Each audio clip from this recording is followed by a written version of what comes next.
Hey,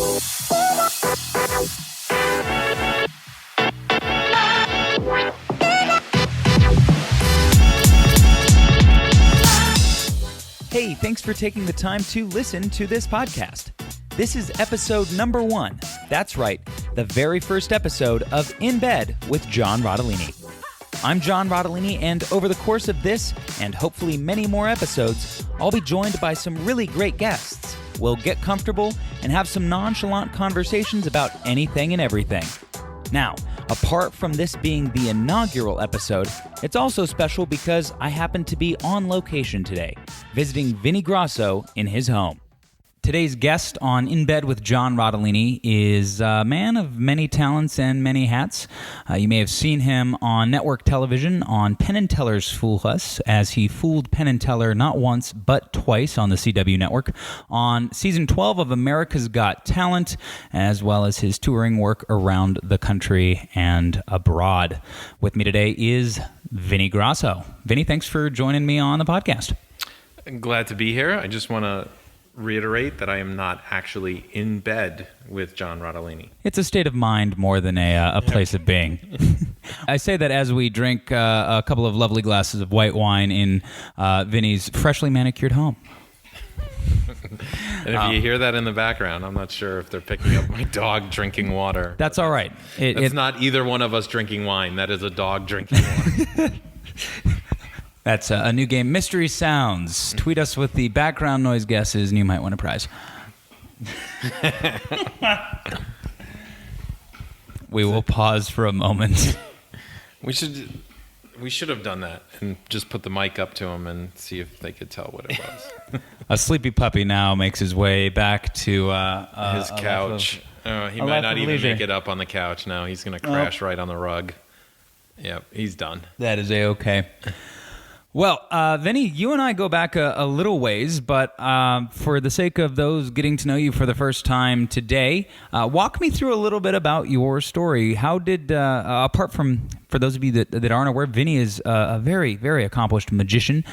How did this all get started? I think the wine has gotten to your head already. A very, very accomplished magician. I would argue that fact, or lack of fact. Okay.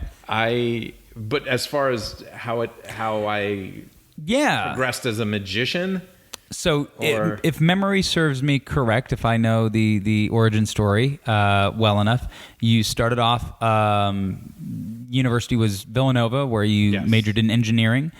During that time, started building all sorts of things, including magic. Yeah, my senior design project for mechanical engineering was a levitation, and they created a special minor for me. Oh, cool. To help with my magic. So it was a combination of communications and theater. Wow. So magic was something, I take it, that started much younger for you? Not a heck of a lot younger. I was 12, which is, for most magicians, it's on the older side of getting into magic. But definitely when I was young. And once I caught the magic bug, that was it. That was what I was going to do. Cool. It's amazing, though, when you graduate with an engineering degree and you get an offer to work as an engineer with that type of salary relative to scraping your way as a performer and putting in the work that you really need to do to become successful as a performer. So from that standpoint, my magic took a big stall after college. And I would work, I worked in San Diego for a year, and then I moved back to upstate New York, which is where I'm from. And I would work the summers in the Catskills and the resorts in the Catskills. I would do magic shows. It's kind of like the Dirty Dancing type from the movie. And I did that for a while, but that was really like the summer months were like, okay, now I can make some money, doing magic. But I was still doing my regular job. I was just in the evening going and doing shows. But then the rest of the year, the shows were few and far in between because I wasn't really focused on how to make that work. And it wasn't. And I also got married, and that raising two kids. My ex-wife had two children from a previous marriage of hers, and they were in junior high and high school. So that took a lot of my time. And then post marriage, I started my own business, which again took a ton of time. And it wasn't until I moved out to Las Vegas 5 years ago that I think I really started to try to do more in the entertainment side of things. And for sure, Fool Us was the big kind of breakthrough piece for me. Awesome. So, and your first appearance on Fool Us was a couple of years ago now. yeah, 2016 was when it aired, I believe. Yeah. Okay. Can you tell me a little bit about your experience, going on Fool Us for the first time, and kind of how that was for you? I know we see terrifying. It was absolutely terrifying for a variety of reasons. First and foremost, I was not, and I still don't consider myself a seasoned performer. But I've always been comfortable on stage. But comfortable on stage when it comes to the resort style audience, I could deal with bigger crowds for sure, but I wasn't a stage magician, nor do I think I am now, where there's a large, like a 3,000 seat theater type thing. I don't feel I connect as well as a performer. And I certainly didn't have, other than when I was 16, but I was just doing an act on a stage. I didn't have any television experience. So this was the first time really doing anything, multiple camera shoot, you have a director, you have all that stuff. So that was definitely a new experience that I wasn't exactly sure how to handle. Okay. Now, this first visit to Fool Us was unique for a bit of a different reason in terms of the performance that you put on. Yeah. That was another reason why it was terrifying. Right. You were fully naked at one point on stage. I was. Yes. With nothing to hide. Nothing to hide. Exactly. So that, it came down to, I was at a mutual friend of ours, Jen Kramer. Mm-hmm. I was at a brunch that she had. So Jen and I have known each other many years prior to either one of us moving to Las Vegas, back in New York. And I actually met Jen's father before I met Jen. And Jen's father was in town visiting, and Jen put together a little brunch. And I went out to that, and her father was like, hey, how come Jen had just been on Fool Us? And her father was like, hey, why aren't you on, why haven't you done it? You'd be great on it, and this and that. And I was like, well, I haven't done it because I haven't tried to, I never put any effort into doing something. But that was the catalyst for wanting to do something. But then now I'm like, okay, let me watch these past episodes and see what's going on. And what would I possibly have that would be of any sort of entertainment value, especially for television.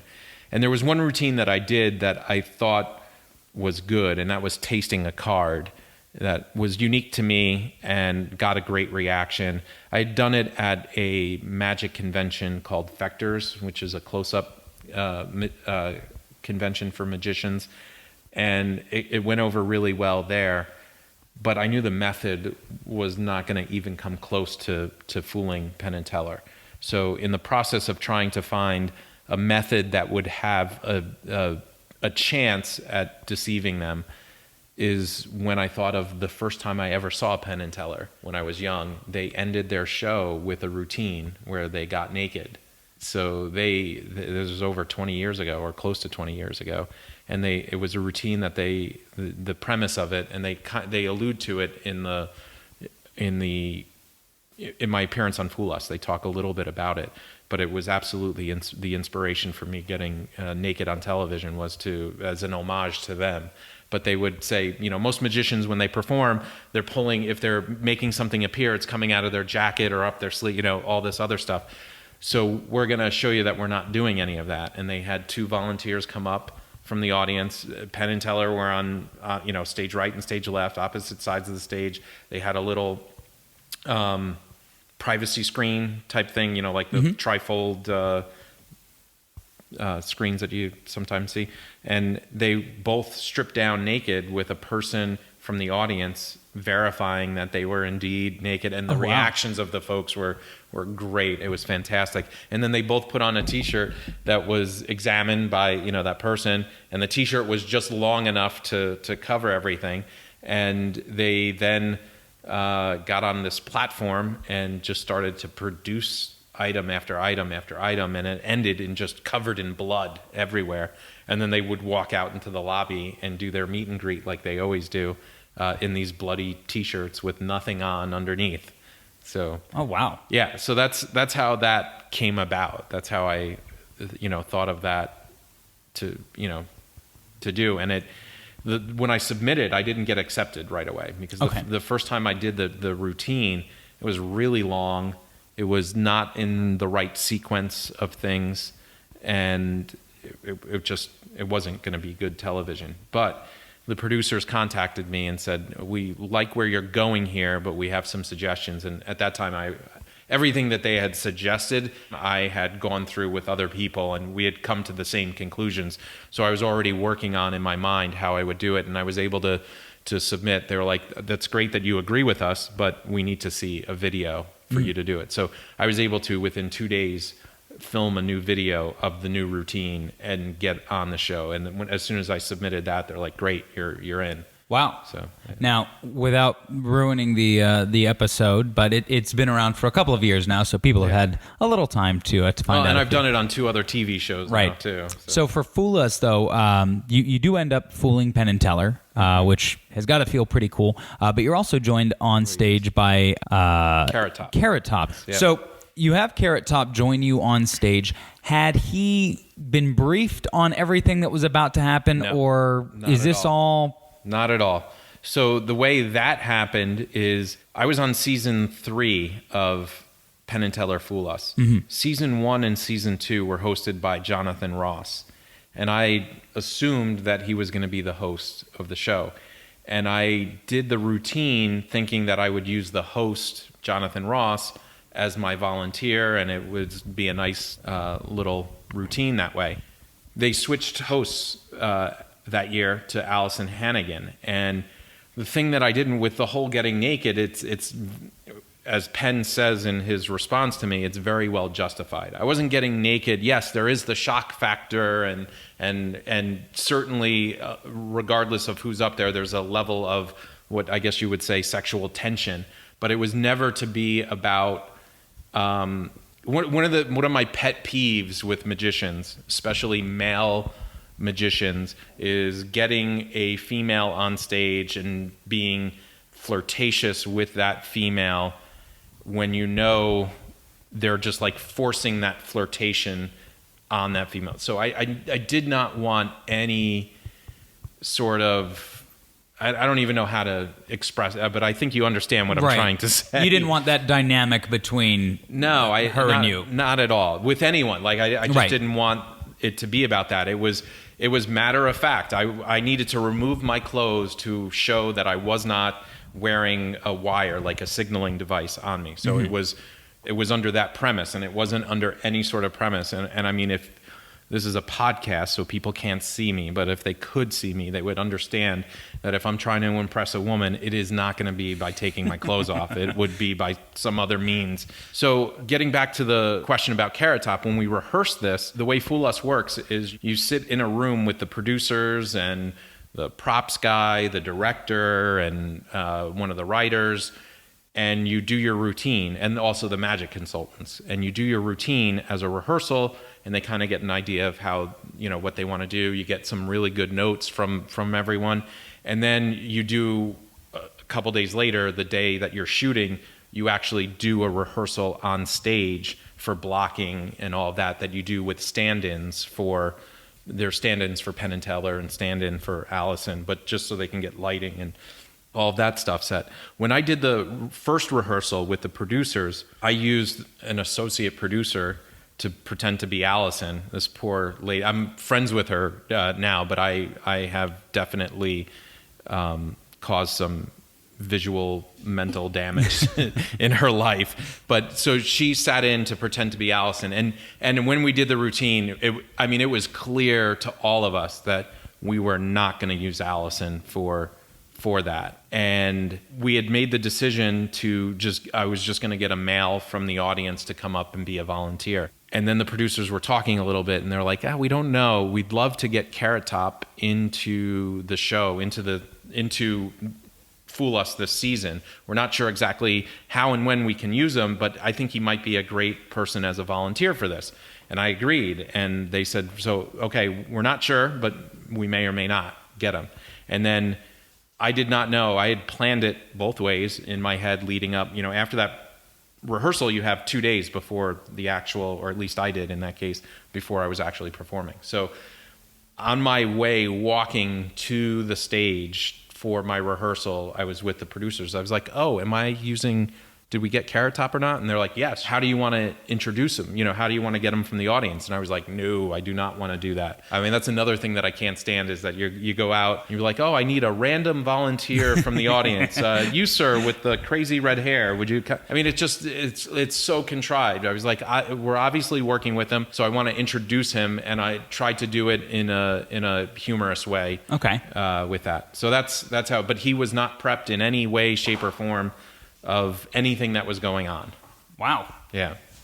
Well, and so Carrot Top's the first celebrity that is involved with you on a Fool Us stage. Fast forwarding a few seasons to this past year, you were joined digitally by Gilbert Gottfried to once again fool Penn Teller. So again, I know Gilbert now, but I did not know him prior to that trick. Wow. Yeah, I pitched a trick to the producers with using a celebrity via video kind of thing, and they liked it. And then we were talking about which celebrity to use, and they suggested Gilbert, and I was like, I don't know Gilbert. And they're like, oh no, Gilbert's really good friends with Penn Teller. We'll put you in touch with him. So then we had a call with the producers and Gilbert and his wife Dara, and the producers went over kind of in general, and then I went into some details with him, and he was like, yeah, that sounds good. So then I did film that. I was with Gilbert when we filmed it. It wasn't live. It looks like we play it as if it's this live interaction, and I just called him on the phone. But we filmed it at his apartment in New York, and Gilbert turned out to be the most perfect person for this routine because he has such a recognizable voice. Mm-hmm.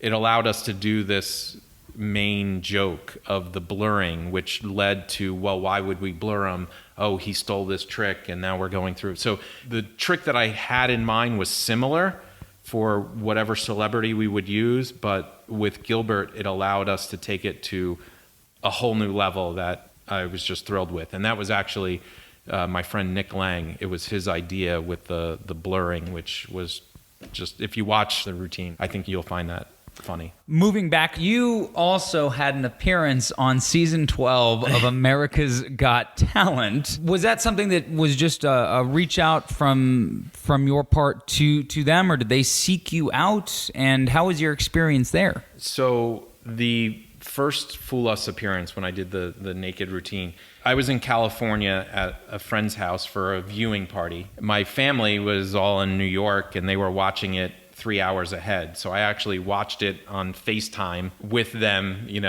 but no sooner did it air in New York than I got 2 different emails from casting producers from America's Got Talent. And so it was before it even aired at my watch party. They had reached out to me, and I just blew it off. I knew that they cast a big web of trying to bring talent in, and I didn't think I was suitable for America's Got Talent, so I just kind of ignored it. But they kept contacting me and talking to me, and they really wanted that routine, which I wanted to do. I finally agreed to do it when I said, only if I can do it, if I get past the first round, I'll do that routine in the second round. And they were okay with that. So I was signed on to do it. Not literally signed on, but I was verbally agreed to do it.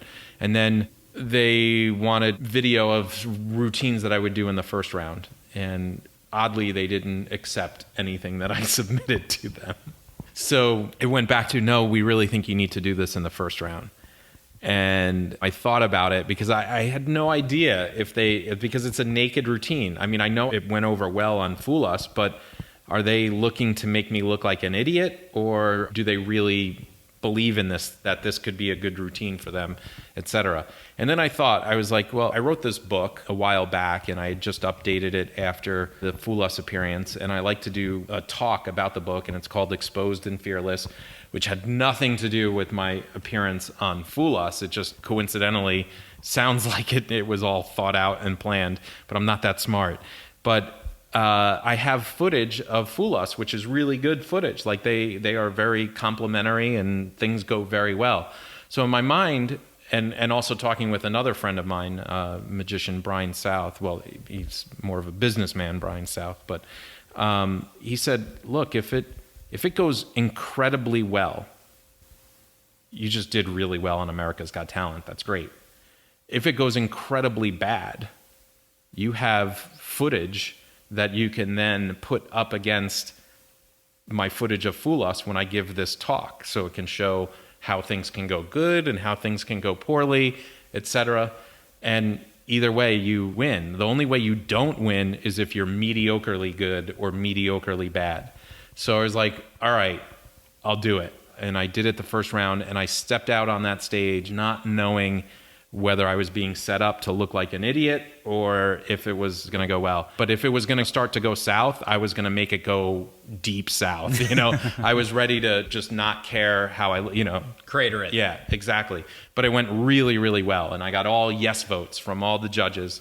And they showed, like, each segment that they do, they feature one act, and then they show clips of other acts or whatever.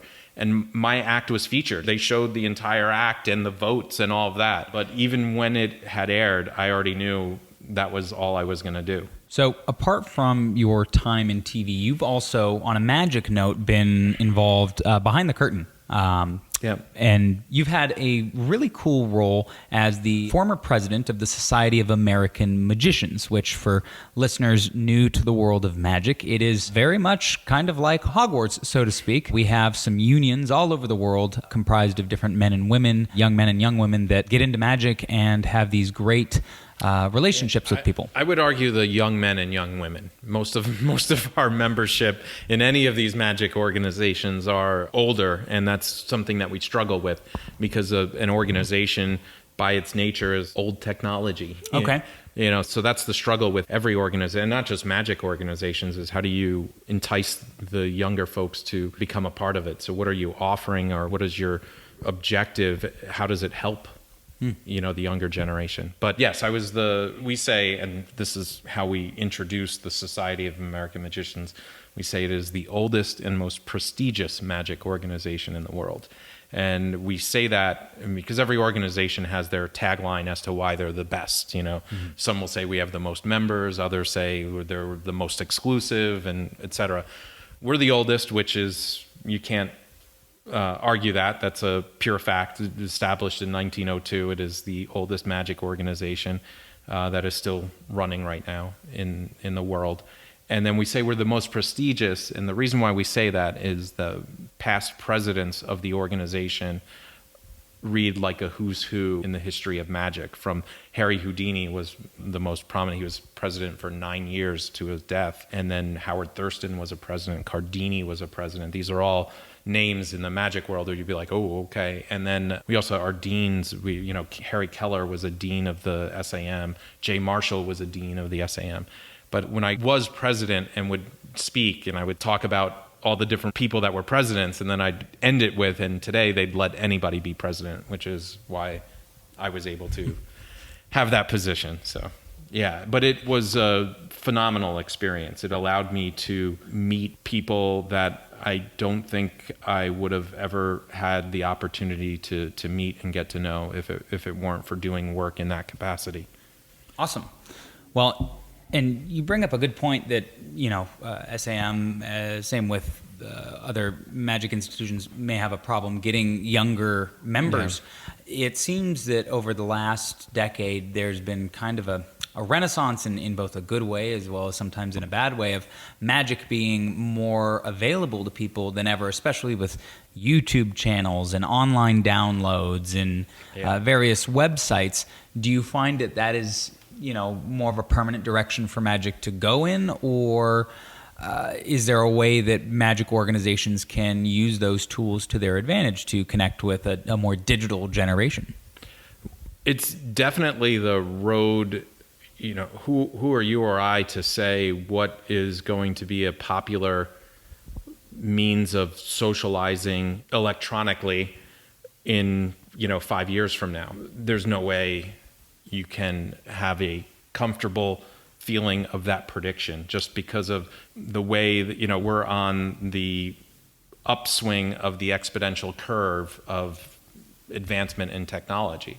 So every year there's just huge changes in that. Now, how the SAM or any other organization adapts to it is going to be the telling factor. I mean, in the past, we've had a publication, a magazine for decades, and that was our quote unquote voice in the magic world. But that was one of the only ways that you could find information out, was by getting this periodical. So it was very important. To print a magazine, you have to have it at the printer, weeks before it arrives in anyone's doorstep, versus a tweet that's instantaneous, So we have to figure out a way to adapt, or it's just a matter of time before it's even smaller and smaller. I mean, I don't think the organization will ever, I don't think it will ever dissolve, but I mean, it will shrink and shrink to the point where it's a footnote. And who knows? I mean, you never say never about anything, but I do believe there is a role. If the SAM can adapt, or magic organizations can adapt, I do believe there is a role for them to play, a significant role for them to play in the growth of magicians worldwide. And that's in the organizing papers of the Society of American Magicians. Their objective is to elevate and advance the art of magic. So it isn't about anything other than that, and that changes over time on how you can do that. So awesome. Is everyone asleep now? Well, I appreciate being willing to kind of do a deep dive on the side of life in magic, both on stage as well as off stage, because you've had pretty long tenure, on both sides of the fence. To move a little away from magic and still lay in entertainment, we also can find you sometimes working behind the scenes for other very popular entertainers, like Cesar Millan, the Dog Whisperer. Yeah.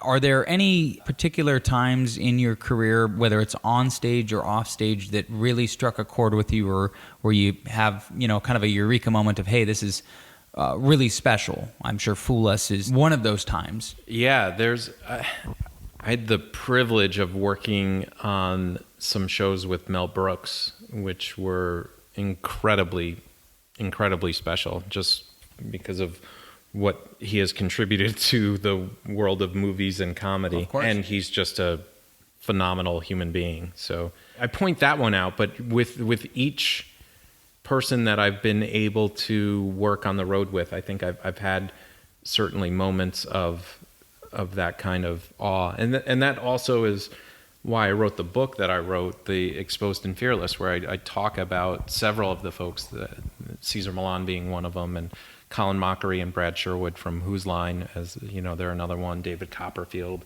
is another one. So, and I think most people are this way. You're always looking for kind of that inspirational piece with whoever you're around. Is there something I can learn from this person? Is there what makes them do something that I admire or respect? Excellent. I'm going to circle back. So, along with the onstage portions of your life, you also have rather recently gotten into the world of print and digital media with your new book, Exposed and Fearless. Can I ask you a little bit about how that came to be and why it's titled the way it is? Sure. So the first version of the book was written well before I ever exposed myself with a little bit of fearlessness on TV.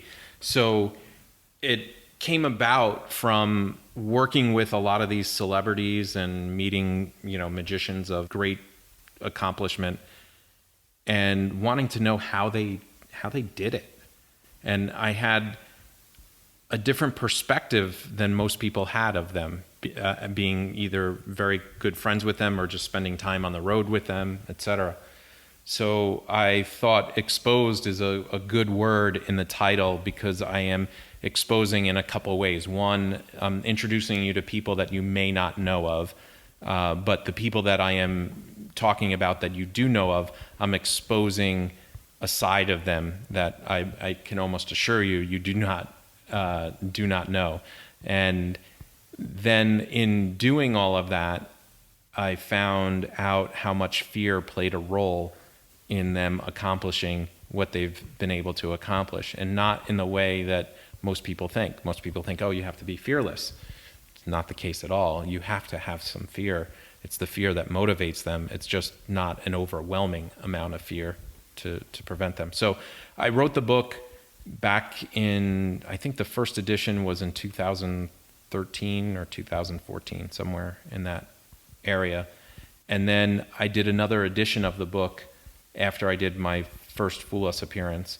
And that's when it kind of changed from here's a book about all these different people to here's a book not just about all these different people, but here is how I'm trying to and struggling with applying it to myself. So adding that dimension to it. And then I just updated it again for a third edition after my America's Got Talent and second Fool Us appearance. So awesome. Well, to start to wrap up the podcast, I'd love to know what gets you excited, when it comes to moving forward. Any new projects or new things that you're able to share with us? Yeah, I mean, so what gets me excited is what was the tagline on the back of the book for the first two editions, which was "Don't let fear stand in the way of your passion." And I'm passionate about performing and speaking, and I've never put the 100% focus on it. So I guess you might argue, how passionate am I really about it if I allowed so many other things to get in the way of it? But I think those were just temporary sidetracks, and it's definitely what's inside. So I'm working on some stuff, and nothing that I can say, oh, I have this done or that done, but hopefully next time we chat, I can show you that there's been some progress made. Excellent. Well, you are always welcome in bed. I appreciate you taking the time on a lovely Wednesday afternoon here in Las Vegas to sit down and get comfortable with me over a glass of wine and talk about kind of your history, your story. It's great chatting with you, John. That's going to do it for my time with Vinny Grosso. I want to thank Vinny for taking the time to not only be on the podcast, but for also welcoming me into his home. If you want to catch his appearances on Penn & Teller's Fool Us, as well as America's Got Talent, you can hop online to his website at vinnygrosso.com. His new book, Exposed and Fearless, is available online on Amazon, as well as at fine book retailers nationwide. This has been an absolute blast to work on, and I can't thank you enough for taking the time to listen. I've got some great interviews already recorded for future episodes, and I can't wait to share more about them and the guests on the program with you soon. But in the meantime, I need your help. Since this is the first episode, no one knows about the podcast. So it would mean a lot if you'd tell your friends, your family, your coworkers, heck, even someone on the street about the show.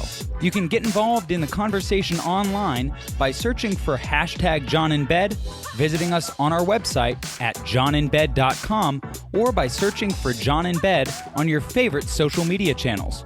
Right now, we're on Facebook, Twitter, Instagram, and YouTube. Don't forget to subscribe online at johninbed.com, as well as on Google Play Music for Google Podcasts, Stitcher Audio, Apple Podcasts, and Spotify. So we've almost ran out of time on this, the first episode of In Bed with John Rotellini. But before we end, I thought it'd be kind of fun to start a tradition, and I happen to have a big bowl of fortune cookies handy, so at the end of every episode, I'm gonna read a fortune and put a little something extra on the end. So with that in mind, the first fortune says,